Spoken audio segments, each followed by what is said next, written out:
মৌলভীবাজার সদরের আকবরপুর গ্রামের কৃষি উদ্যোক্তা আব্দুল মান্নান শখের বশে অন্যান্য ফসলের সাথে শুরু করেছিলেন রামবুটান চাষ। প্রথমবারেই সফলতা পেয়ে তাক লাগিয়ে দিয়েছেন তিনি। এবার বাণিজ্যিকভাবে শুরু করেছেন এ ফলের চাষাবাদ। আজ আব্দুল মান্নানের মুখেই শুনব তার সফলতার গল্প। প্রথমে শুরু করেছিলাম আমি আম, আনারস, কাঁঠাল, লেচু ওগুলা দিয়ে আমি শুরু করতে আমি একদিন ট্রেনিংয়ে গেছিলাম কৃষি অফিসে। যাওয়ার পরে এই রামবুটান একটা আলোচনা আমি শুনছিলাম। এই রামবুটান আসলে ফলটা খুব বালাত, এরপরে বাজারে এটা খুব দরে বিক্রি হয়। তো ওখানে আমি আলাপ শুনিয়ে আমি মনে মনে উদ্যোগ নিয়েছি যে আমি রামবুটান চাষ করবো। 1500 টাকা করে আমি রামবুটানের সেরা আমি আনছিলাম। তারপরে আমি গত 4 বছর আগ থেকে আমি চাষ শুরু করছি, 4-5 বছর এরকম হইব। তাই প্রথম বছর আমার রামবুটান যা আইছিল আমার আত্মীয় এক না পাড়া প্রতিবেশীরা খাওয়াইয়া প্রায় 20,000 টাকা মতো আমি সেল করছিলাম। এবছর আশা করছি আমি আমার খরচপাতি এগুলো সব দিয়া মোটামুটি আমার লাখখানিক টাকা মতো আমি ইনকাম করতাম পারবো। এই রামবুটান আসলে মৌলভীবাজারের লাগি খুব ভালো উপযোগী। রামবুটান খাওয়ার পরে বোঝা যাব রামবুটান কতটুকু স্বাদ। খুব খুব ভালো একটা স্বাদ এই রামবুটানের মাঝে। আর এটা বিভিন্ন ইয়ে থাকে, যেমন রোগটুক দিয়ে অনেকটাই এটা প্রতিরোধ ক্ষমতা বেশি আর কি রামবুটান। কৃষক যদি আমার মতো উদ্যোগ নেয় ওই ইনশাল্লাহ ওক লাভবান হইব।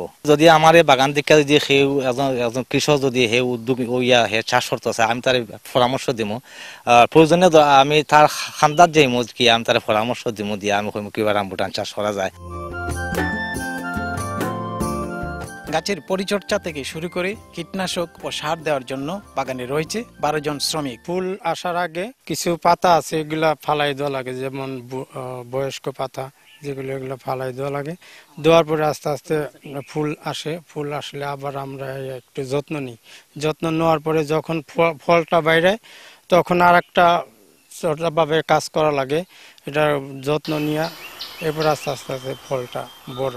আমরা প্রতিদিন সকালে ঘুম থেকে উঠি, ঘুম থেকে এটা গাছের দেখাশোনা বা গাছের আগাছা জন্মাচ্ছে কিনা এটা দেখাশোনা করি। ফার্স্ট জাতের মিসকার সার আমরা দেই, এরপরে গোবর দেই। দেওয়ার পরে আমরা এই গাছ কিছুদিন পরে প্রায় 1-1.5 মাস পরে আবার দেই। প্রায় বছরের ভিতরে আমরা 3 বার দেই এই গোবর সার। সার হইল এমওপি, ডিএপি, এরপরে ইউরিয়া, এরপরে তোমার জিপসাম আর জৈব সার। এই 5 জাতের মিসকার সার দেই। উচ্চ মূল্যের রামবুটান চাষে কৃষকদের উদ্বুদ্ধ করতে পরামর্শ আর সহায়তা দেওয়ার আশ্বাস স্থানীয় কৃষি বিভাগের। রামবুটান একটি বিদেশি ফল, তারপরও বাংলাদেশে এই ফলটা সীমিত আকারে চাষ হচ্ছে। বাংলাদেশ কৃষি গবেষণা একটি জাত রিলিজ করেছে, সেটা হলো বাড়ি রামবুটান 1। আমাদের মৌলভীবাজার জেলার সদর উপজেলায় কয়েকজন লোক এটা স্বল্প পরিসরে চাষাবাদ শুরু করেছে। আমরা দেখেছি যে এদের ফলনও ভালো, খেতে সুস্বাদু। তাই আমাদের এই মৌলভীবাজার জেলার আবহাওয়া অবশ্যই রামবুটান চাষের জন্য উপযোগী। যদি কোনো কৃষক ভাই বা কোনো ব্যক্তি আমাদের কাছে আসে এটা চাষ করার জন্য, আমরা অবশ্যই তাদেরকে আমরা কারিগরি পরামর্শ দিয়ে যাব।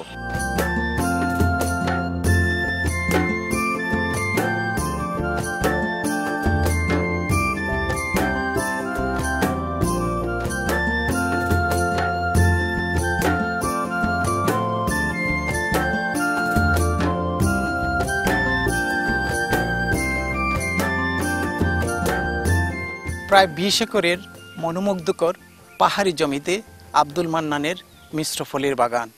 রামবুটান ছাড়াও এ বাগানে রয়েছে আনারস, লেবু সহ নানা ধরনের বাহারি ফল।